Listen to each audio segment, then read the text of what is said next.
The following brief has been created with open source information found in books as well as on the internet. However, do take it with a pinch of salt, however, as some aspects have been kept secret due to said country's Official Secrets Act, or we just don't know, and sometimes the best place is actually Wikipedia. So with that said and done, let's get started with today's video. By the mid-1930s, the Second London Naval Treaty had been signed, and countries would start to actually lie about the tonnage of their ships. Japan would start to build the Yamato class, Italy was building the Littorios, and Germany would start to build the Bismarcks. Now, unknown to the Allies, these ships would actually be in violation of the treaties, as some of them were definitely not a 35,000-ton battleship. I'm looking at you, Germany and Japan, especially you, Japan. You kind of broke that one by, probably about a factor of 2. Looking at the Allies, the US and the British would stick to the treaties, as to sit on the moral high ground, showing they were actually complying to said treaties, and it was possible. Now, America by 1936 would have 4 aircraft carriers: the Langley, Lexington, Saratoga, and Ranger.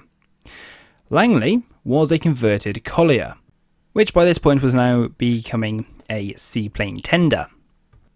Lexington and Saratoga were converted battle cruisers, and are now the largest carriers based off length in the world. And then finally Ranger, which was America's first purpose-built aircraft carrier. However, she was to be posing a bit slow for sustained operations as part of a carrier strike group. Finally, the Americans would be building 3 purpose-built aircraft carriers. These vessels would be the Yorktown, the Enterprise, and the smaller USS Wasp. This was overall about 6 carriers in commission or in the water. When the Yorktowns were being designed, there were multiple designs, ones that had more armour, ones that had less armour and more speed. Some had a larger hull, some had a greater air capacity. And by the time of 1938/1939, tensions were building in Europe. Japan was operating some of the largest aircraft carriers in the forms of the Hiryu and Soryu, the 2 Shikakus under construction. By this point, the treaties no longer stood for much, and the US Congress would pass the Naval Expansion Act in May 1938. This would authorize an extra 40,000 tons for aircraft carriers. This would permit the USS Hornet, the 3rd Yorktown-class carrier, as well as the USS Essex. Now, Essex would require something more than the Yorktown, and so a new design would be drawn up. And so the carrier design, that was to be known as the Essex class, would have a few requirements. Number 1, every carrier would be required to carry 4 squadrons, each of 18 aircraft, with a possible 5th in reserve. 2, the aircraft would be required to take off, land and be refueled, rearmed as fast as possible. 3, they are required to carry 25% aircraft parts. It is expected that these ships are to operate from home base for long periods of time.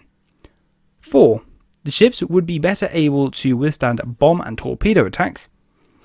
5, they should be extendable, meaning their design should take into account development in aircraft technology. Now finally, 6, their service lives should be as long as possible. 6 designs would be evaluated between July 1939 and January 1940, with CV9 Foxtrot being accepted. This design would be a 27,500 ton vessel with a length to beam ratio of 8.8 to 1. This class of ships would be larger in displacement and length compared to their preceding Yorktowns. Their flight deck would be designed to be 886 foot 1 inch long by 89 foot 10 inches wide. Like the previous ships, the flight decks would be wood, with a thin deck below and full gallery deck below the flight deck and above the hangar.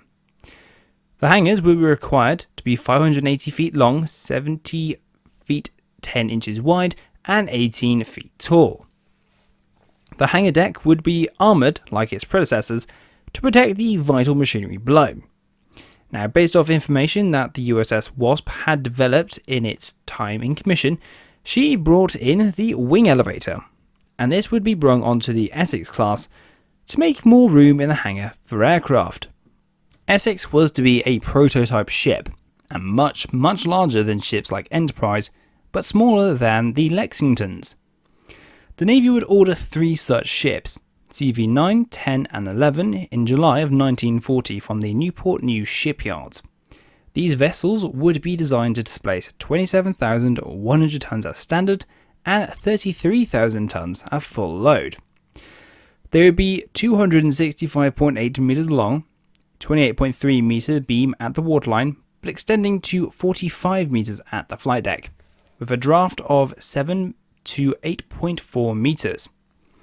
The power plant would consist of 8 Babcock and Wilcox boilers, powering 4 geared turbines turning 4 shafts for 32.7 knots. Her range would be about 20,000 nautical miles, enough to go from Norfolk Naval Base to Yokosuka and back without resupply for fuel at about 15 knots. Ship's complement would consist of 268 officers and 2,363 enlisted personnel. The armament of the ships would be 12 5-inch 38 caliber guns in 4 dual and 4 single mounts, capable of firing 15 rounds per minute out to under 16 kilometers at 792 meters per second. 8 to 18 quad 40mm Bofors.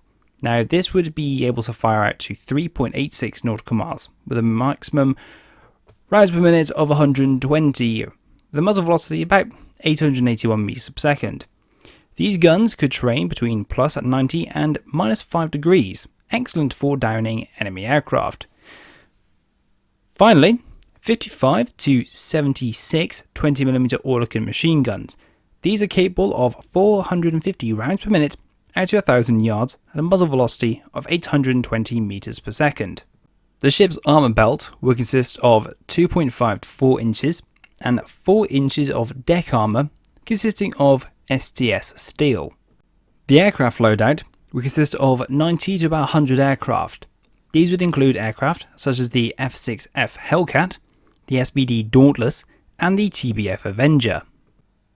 Under the 2 Ocean Naval Act, 10 aircraft carriers would be ordered in addition to the 3 already being ordered.